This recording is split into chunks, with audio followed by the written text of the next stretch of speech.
Good evening, and welcome to the Geelong Gaol.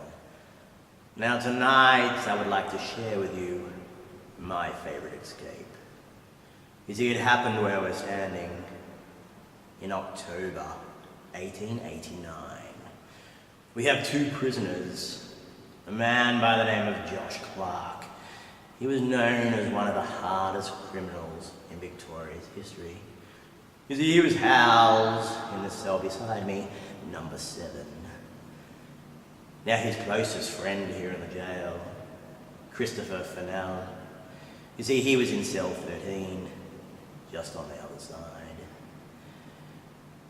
Now they had planned this escape. You see, Joshua Clark, he worked as a blacksmith here in the jail. Now, while he was being a blacksmith, he managed to melt down coins, and he made a perfect skeleton key, which would unlock the cell doors. Now, the night of the escape was 2 o'clock in the morning. Now, at that time, there was only one warden here in the building. Now, at 2 o'clock, Clark pounded on his cell door. Pounded so loud that the warden walked down here and unclipped the flap to look inside the cell. He asked Clark what the problem was. Now Clark immediately asked for a glass of water, which the warden agreed. Now the warden turned off and walked up to the kitchen. Very quickly, Clark put his hand through the hole and managed to unlock the cell door. Very quietly and quickly, he came across to cell 13, where he unlocked his friend's door and went straight back into his cell, closing the door.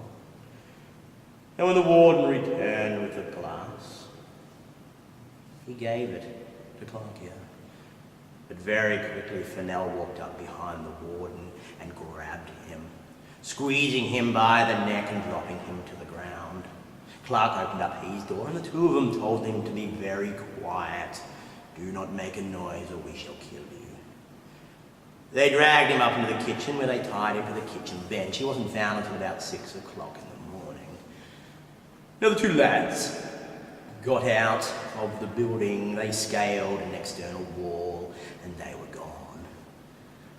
They would be found in the end of October that year and brought back to this lovely place where we are. Clark would try and escape 2 more times from this building before he died in here.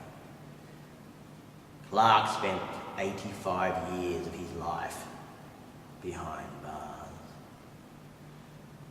Now his key, the key that he made out of melted pennies, was found 30 years after his escape, when they were demolishing the courthouse next door.